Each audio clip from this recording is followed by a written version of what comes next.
mas no dia a dia, no senso comum da sociedade, é muito comum você ouvir a associação, as pessoas relacionarem ou criarem expectativas e frustrações sobre essa relação da educação com uma suposta transformação da sociedade. Da seguinte afirmação, de que a associação direta ou indireta entre educação e transformação da sociedade é uma ideia, não é um produto histórico, não é a educação nem a escola pública que opera esse aspecto, que opera essa essência da sociedade. Então, como poderá a educação mudar a essência de algo que ela não opera? É uma questão óbvia aí, Então, não tem como a educação ter é um discurso que precisa ter uma consequência na prática. Então eu digo que nós precisamos de uma educação pública que entregue sonhos e uma sociedade que entregue condições objetivas para realizar esses sonhos para a população. Do contrário, para quê? Nós vamos ficar aí nessa permanente busca empolgante e frustrante e ao mesmo tempo de não encontrar.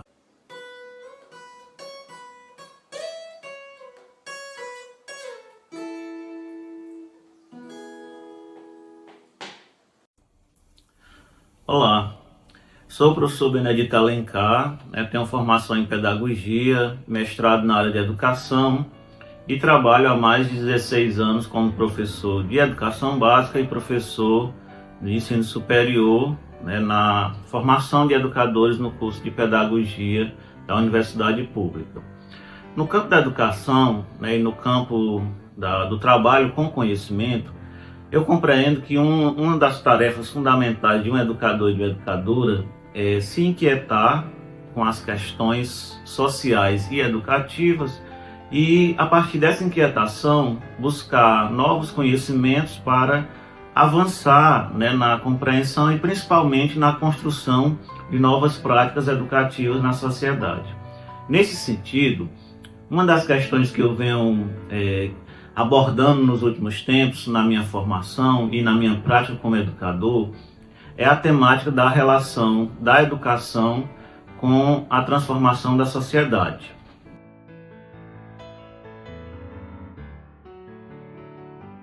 A relação da educação com a transformação da sociedade é uma temática que acompanha a história humana nos últimos anos e é também muito presente nos dias atuais, não só no campo da academia, das próprias escolas, mas no dia a dia, no senso comum da sociedade. É muito comum você ouvir a associação, as pessoas relacionarem ou criarem expectativas e frustrações sobre essa relação da educação com uma suposta transformação da sociedade. Então, nesse vídeo eu vou estar falando um pouco sobre as minhas pesquisas, sobre as minhas reflexões práticas que venho fazendo nos últimos tempos sobre essa temática. Afinal de contas, a educação é ou não um instrumento de transformação da sociedade de maneira direta ou indireta? Como é que isso tem lidado? Quais as repercussões que isso traz para a sociedade, para a educação e para os educadores e as educadoras? Seguinte afirmação, de que a associação direta ou indireta entre educação e transformação da sociedade é uma ideia, não é um produto histórico, não é uma categoria histórica.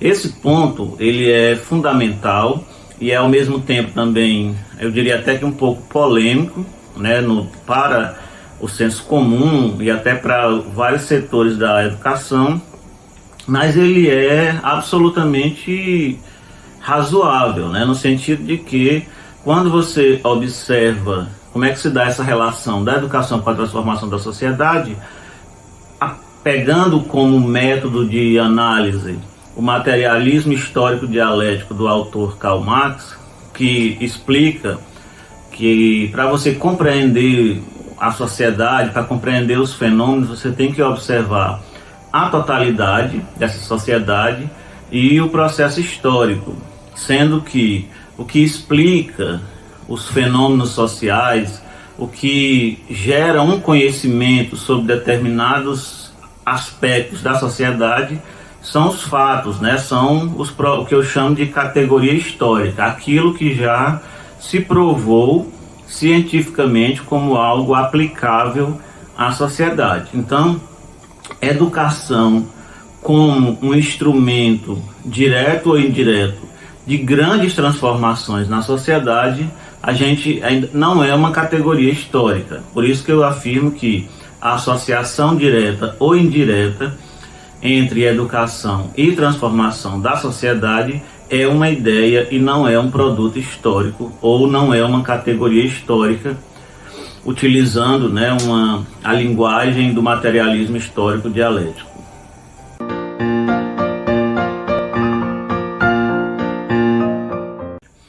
Aí eu afirmo, né, com base no estudo do professor Rimeno Sacristán, no livro Educação Obrigatória, que essa é uma ideia que foi desenvolvida por pensadores da Idade Moderna e disseminada sobretudo pela classe burguesa no início daquele período, né, da sociedade moderna. A sociedade burguesa, no primeiro momento, ela acreditava que a universalização da educação, ou educação maciça, seria um instrumento redentor da humanidade, o que o autor chama de otimismo pedagógico, que é uma temática que eu vou estar utilizando também aqui nesse vídeo. Um dos pontos fundamentais para o surgimento dessa ideia, né, romântica, idealista da educação é, como eu falei, os pensadores iluministas, e aí eu cito o livro Emílio, de Jean-Jacques Rousseau, publicado em 1762, isso, uma obra que traz essa ideia, né, na qual ele apresenta a educação como um meio de construir seres humanos plenos e uma forma de fazer seres humanos felizes. Então você consegue perceber aí elementos do que a gente vai chamar aqui de otimismo pedagógico, porque na prática, né, do ponto de vista concreto dos fatos, a educação por si só ela não é capaz de construir seres humanos plenos, ou tampouco de fazer seres humanos felizes. Ela traz contribuições, mas a gente vai ver aqui no decorrer da discussão que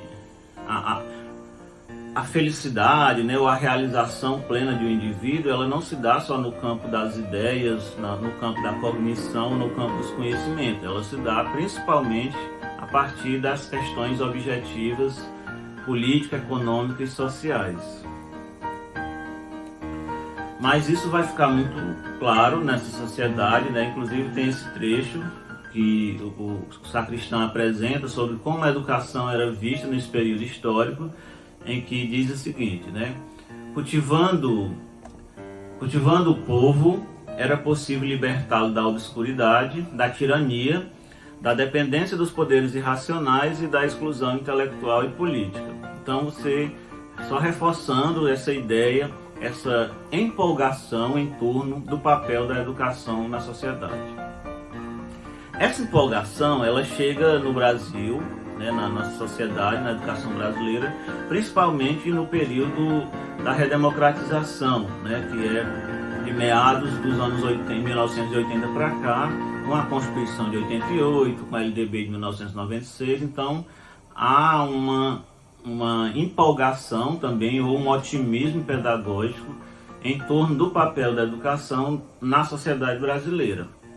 Eu trago como exemplo um trecho desse livro da professora Heloísa Luque, denominado Gestão Educacional, que ela, no bojo daquela discussão sobre como seria a educação brasileira nesse período, qual seria a sua tarefa, tem esse trecho que ela, no primeiro capítulo, que ela fala: há um consenso na sociedade brasileira de que o Brasil só dará um salto em seu desenvolvimento e na qualidade de vida das pessoas se promover o mais urgente possível uma qualidade em sua educação.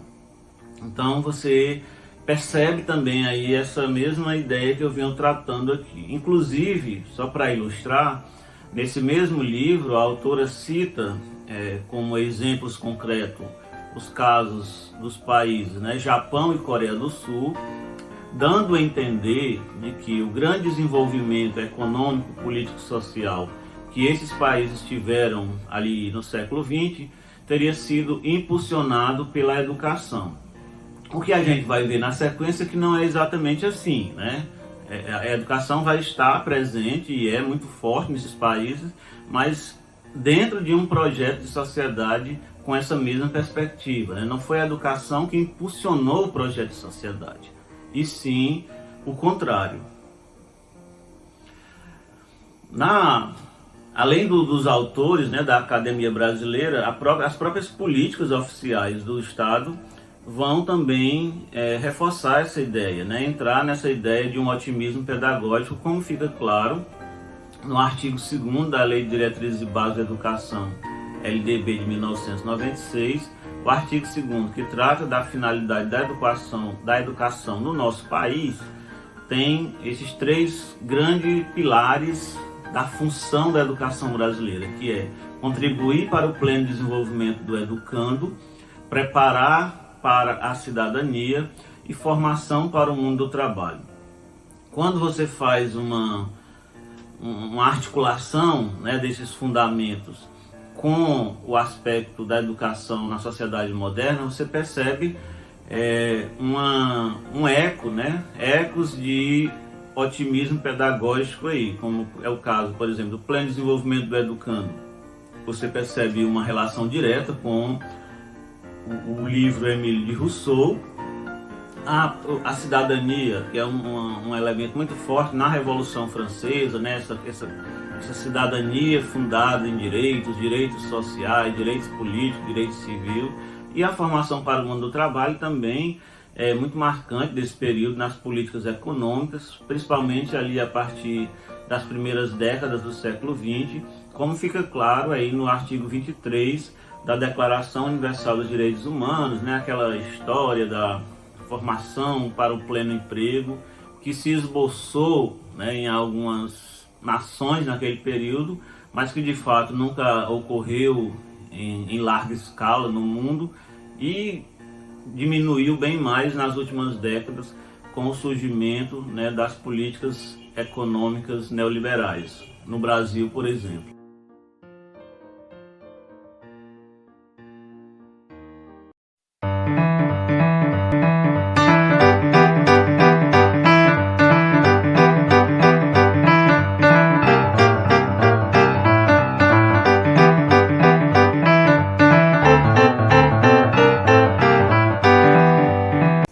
Falar sobre otimismo, sobre educação e transformação social no Brasil, por exemplo, aí você vai ver as chamadas pedagogias progressistas, né? Eu trago aqui que, de alguma maneira, né, ou em parte, essas pedagogias brasileiras, pedagogia de Paulo Freire, pedagogia de Demerval Saviani, também tem esses ecos de otimismo pedagógico. As pedagogias crítico-progressistas brasileiras vão acrescentar, é claro, uma base do materialismo histórico dialético, sobretudo a pedagogia histórico-crítica nesse aspecto. Acrescentam o elemento da luta de classe, que é presente nas duas pedagogias, bem como é presente nas duas pedagogias a ideia da educação para a formação de uma consciência crítica da classe popular. Consciência crítica é essa que vai levar ao engajamento ou uma inserção mais orgânica para a transformação da sociedade. Porém, né, quando essas duas pedagogias, tanto a pedagogia libertadora de Paulo Freire quanto a pedagogia histórico-crítica de Saviani, no aspecto dessa relação da conscientização com a transformação da sociedade, ambas as pedagogias acrescentam elementos do otimismo pedagógico, o que na minha visão é inevitável, pois a ideia de transformação social, tendo a educação como via direta ou indireta, não é uma categoria histórica.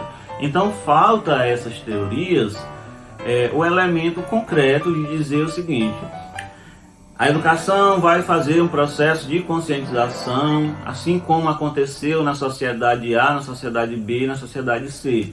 Falta esse elemento da categoria histórica, né? Então acaba que, quando os autores vão apresentar este aspecto, ou no livro Pedagogia do Oprimido, ou no livro Escola e Democracia, de Paulo Freire e Saviani, respectivamente, eles vão para o campo das abstrações, vão para o campo das ideias, pela ausência desse elemento concreto.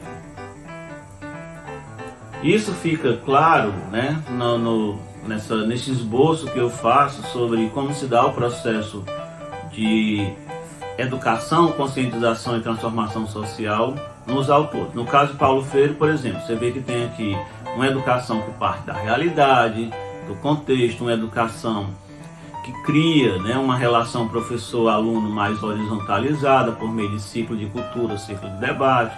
Você tem uma intervenção pedagógica, metodológica para a problematização da realidade.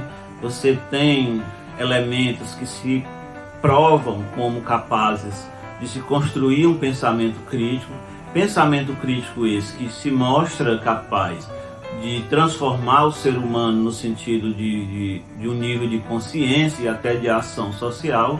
Agora, esse último elemento, que é a transição da conscientização para o engajamento na transformação da sociedade, aí fica pendente, certo? Fica no campo de uma ideia, de um idealismo. Por quê?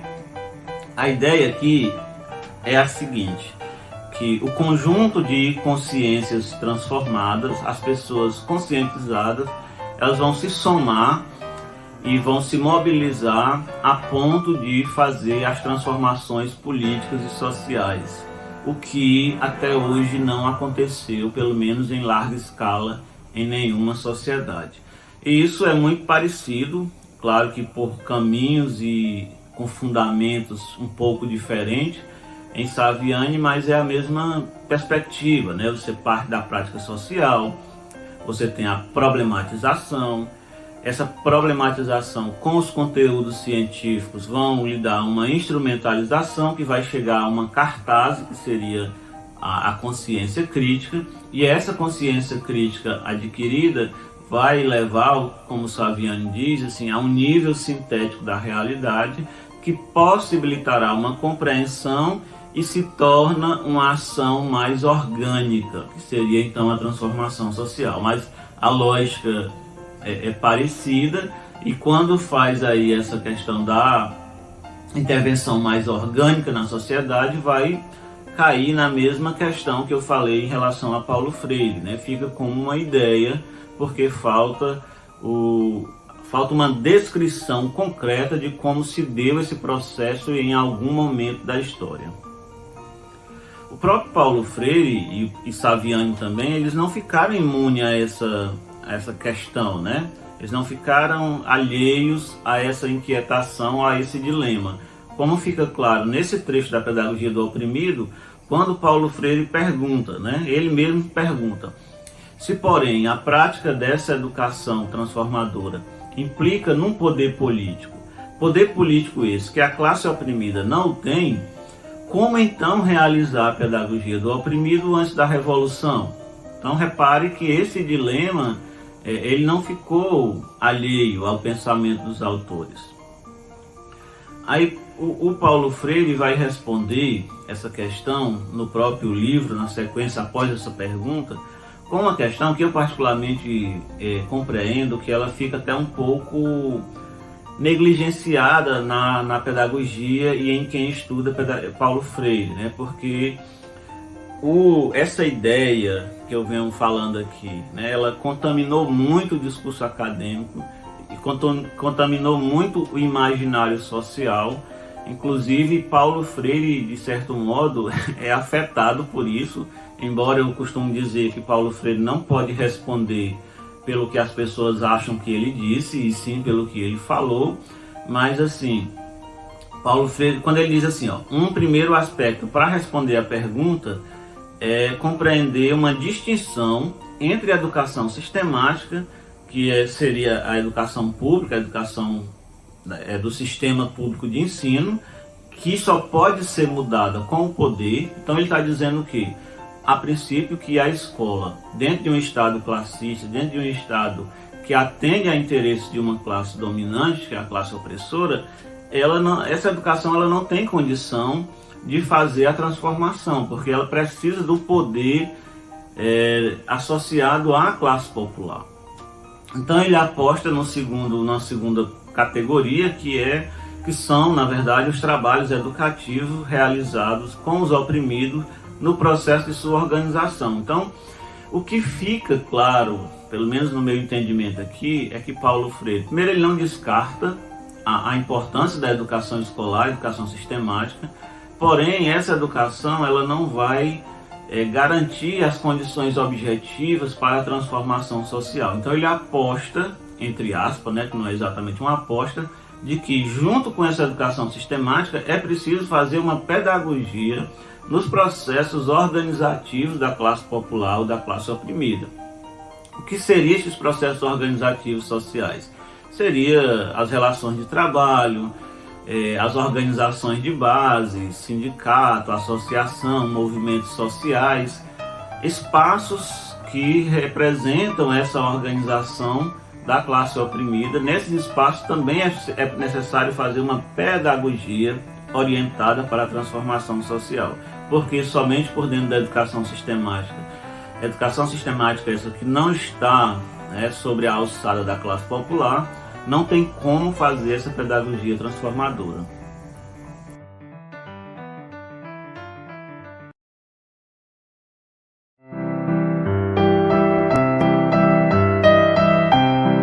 A grande questão é essa, né? Afinal de contas, a educação ela é determinante ou ela é determinada em relação ao projeto de sociedade?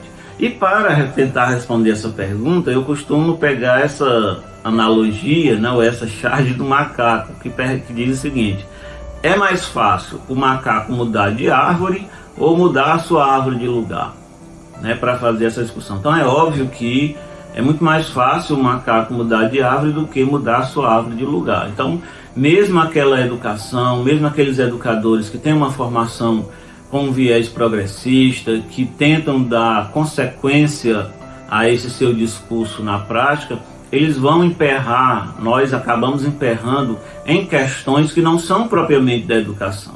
Então acontece que a gente fica ali restrito às nossas ações, porque não tem como a gente mudar a nossa árvore de lugar. Então você acaba muitas vezes tendo que mudar de árvore, certo?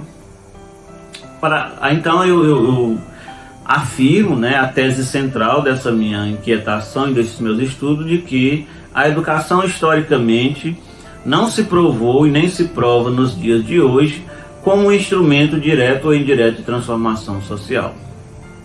A educação historicamente não se provou e nem se prova nos dias de hoje como um instrumento direto ou indireto de transformação social. Agora, por quê? Né? Com base em que eu faço essa afirmação? Com base no próprio materialismo dialético histórico de Marx, que afirma que a essência de uma sociedade é o processo de acumulação, distribuição, produção, acumulação e distribuição de riqueza, que se dá no âmbito do desenvolvimento econômico e no âmbito da política ou do Estado. Logo, mudar o conceito de transformação significa mudar o aspecto ou mudar a essência de algo. Então, a essência da sociedade é o processo de produção, acumulação e distribuição de riqueza, que se dá no campo das relações político-econômicas. Logo, não é a educação nem a escola pública que opera esse aspecto, que opera essa essência da sociedade. Então, como poderá a educação mudar a essência de algo que ela não opera?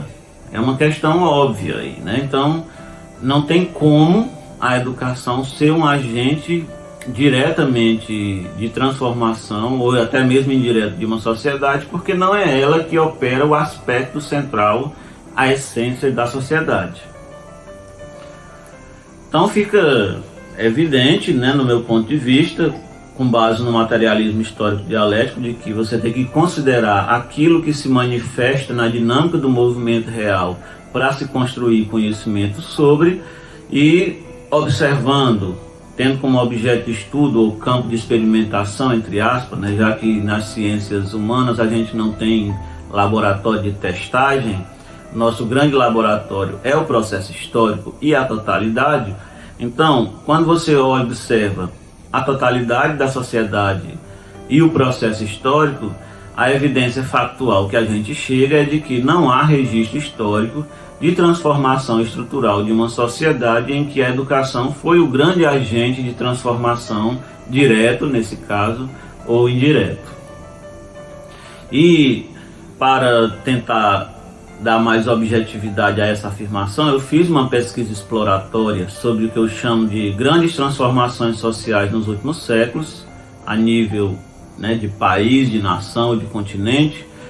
E você percebe, por exemplo, Revolução Industrial, quais foram os agentes ou os fatores de transformação? Acúmulo do capital pelo comércio, fortalecimento da burguesia, inovação tecnológica e máquina a vapor, assim por diante.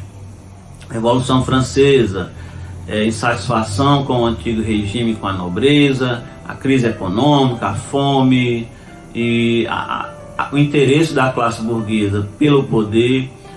O imperialismo norte-americano, né, tão conhecido, ele tem como fator central um capitalismo forte, as guerras, certo? Exploração de nações periféricas, um Estado protecionista e uma tecnologia que está sempre na disputa da fronteira do conhecimento. Eu pego, por exemplo, né, assim, Japão e Coreia do Sul, que eu citei anteriormente, que vão ter como agentes de transformação uma forte industrialização de base, um Estado forte também. E por último, só também para exemplificar, a China, que hoje assim, é o grande foco, né, da política, da economia mundial, que teve desde 1949 a sua guerra civil para resistir ao caos naquele país e a ascensão do Partido Comunista.